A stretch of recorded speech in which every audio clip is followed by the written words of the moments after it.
Hello everyone and welcome back to Black Cats TV. We're back. I know it's the day before the match day, but we had midweek Mackems moved over to the Thursday, so I was a bit all out of it. So it's day before, so we'll have to make do. So apologies, it's a late one. Do get your score predictions in the comments of this video because we have updated it already from the Liverpool one, which I'll put on screen now. If I just take that banner off for you there a second.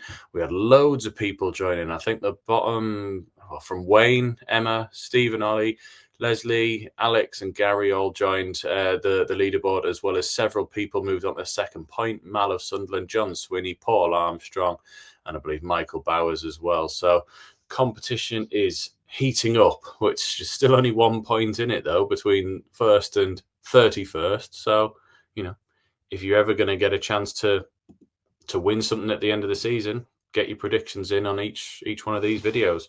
So, Man City. Before Man City though, please like and subscribe. Really does help us out. If we do it now, I don't have to ask again. Then we're all done. So just take a second, do it now. Cheers. So, Man City. We've not had the best record away at Man City. I think it's fair to say. I'm trying to think how far back we have to go to see us win there. It was back in January 1998. We won 1-0 away at Manchester City when, of course, it was the old Division 1 at that time. It was the last time we had a victory away at Manchester City. So, long time coming though, I will say. It's coming. When we look at the most recent results, though, of course, we have to go with the last one that we played under David Moyes. They beat us 2-0 at the Stadium of Light on Pep Guardiola's first game in his tenure. They also beat us 2-1 at the City Grounds Forest. Etihad for them. In fact, I've got it up on the screen here. The last time we played against them, this was the team. I'll take that banner off now. It's just done. This was the team that we had: Pickford, Billy Jones, Kone, O'Shea, Larson and Dong, Oviedo, Gibson, Januzaj, Barini and Defoe. See, there's a few names I like in there, but apart from that, it is a pretty hideous team, and we're starting to understand. Well, no, we're not starting to understand. We know full why we were relegated that season.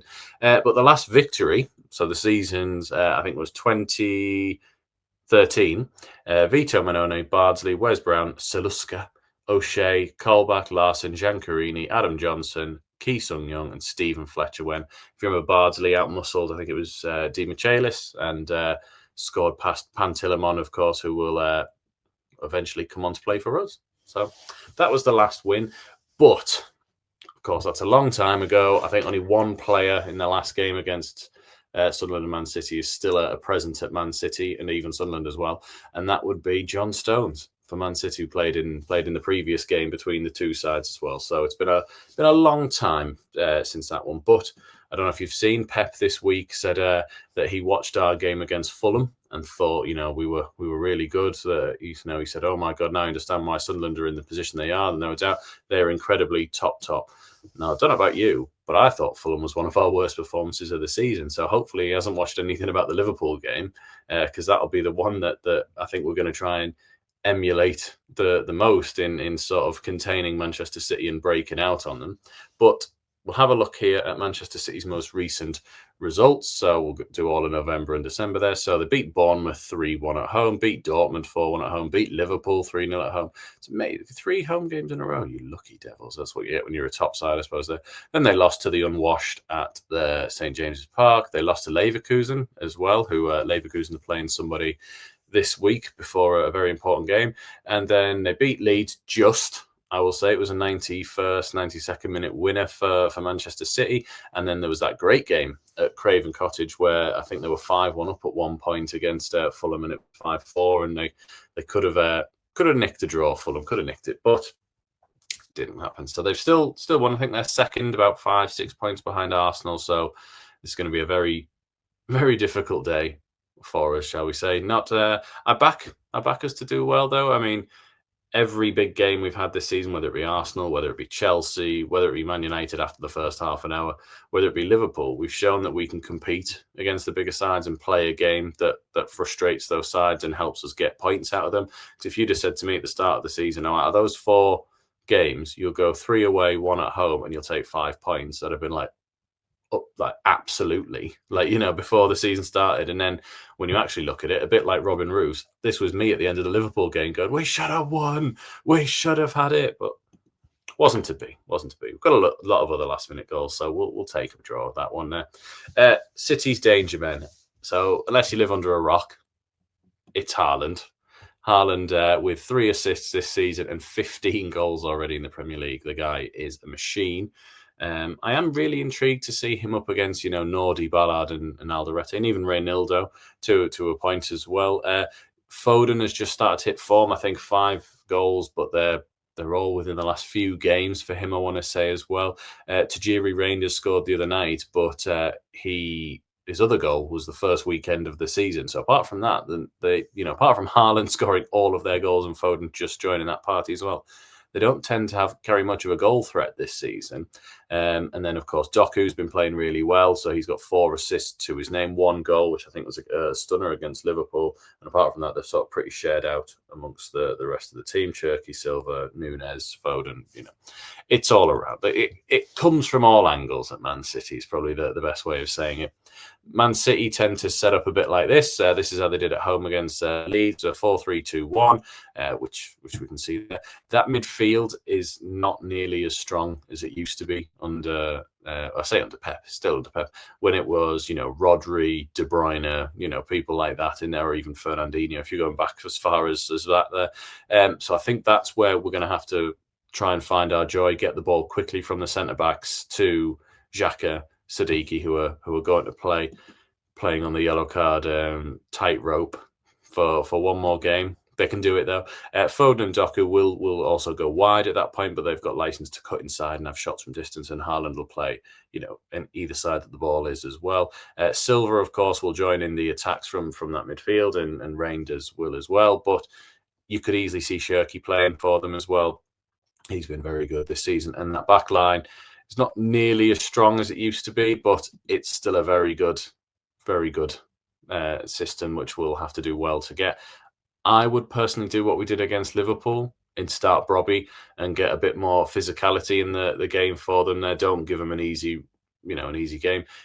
I don't think he could last the full 90, but I also think the way we used Isidore on Wednesday, bringing him on for running in behind, and even that chance at the end, which I really wish he'd scored, for his pace, was probably the best decision, I think there. Interestingly, though, we all said it was back 5 against Liverpool. Everyone else has it down as we were playing 4-4-2, which Hume was incredibly high up the pitch there. But I do think it was a sort of flexible formation, of course. When they were piling on the pressure, Hume would slot back in and make it a 5. And then the 3 in the midfield of Sadiki, Xhaka, and Lefay would also come in there. And Lefay and Talbi were interchangeable throughout that game. So it could be seen as a 4-4-2, but it's more likely to be a 5 across of it there, I would imagine. But, if it ain't broke, don't fix it. And I thought against Liverpool we were fantastic, and I'd be more than happy to see us set up in the exact same way and potentially even the same lineup. The only change I think I could see, Traore for Talbi maybe, but Talbi's got a great goal because the defender backed off. The defenders won't back off for Man City. Diaz and Vardy like to get in quickly. I think they've got a few yellow cards this season, so they're going to be on our players very quickly compared to Liverpool's centre-backs that just sort of back off and twerk a bit and sort of let you take shots from distance. But we'll see, won't we? We'll see. I've gone for, I can't remember now. I think I went 1-1. 1-1 is what I said there. But do, again, get your scores in the comments so that we can add you to the leaderboard if you get it right. I do want to mention, we had a comment here from Marsh Mariner 69. I was at the display cleaning over the weekend with This Is Wearside. Only 25 people turned up. We need to get the word out and get people going. How are the lads? Well, I've had a look around and I found it here for you. So this is Wearside Cleaning Days. We're holding an open weekend. We need extra hands to help prepare our next Stadium and Light display. If you can spare a few hours, come along and get involved. Every bit of support makes a huge difference. All welcome, no experience needed. Come and be part of what makes Wearside special. So that was Tuesday 2nd, so it's just gone. So you've got tomorrow on Saturday between 10:30 and 4. I don't think you're going to get many people between 3 and 4, mind. And then Sunday as well, 10:30 till 4 p.m. as well. So please do try and get involved. This is Wearside on all their socials there. So if you are interested in going down and helping out for the display at the next game, do get yourself down there. It'll be much appreciated by everyone involved. So I think that's about the whistle stop tour of the sort of preview of Man City. I think we can do it. I think we'll go the same lineup, Talby, Traore potentially, and I think we'll play a very similar game. And who knows? We've been fantastic this season. I don't think we'll get beat. Obviously, they're a fantastic team and they have one of the best strikers in the world. But I'm really interested, and I think we can do very well. So again, get your score predictions in the comments, and we'll see you all on the next video. I think Mike's doing a live stream on Saturday, so join him for that one, just to give him abuse about how he says we're going to get 10 points from these 4 games, and if we win this one, he's still on for it there. So yeah, we'll see you all Saturday as well. So take care, everyone, and bye-bye now.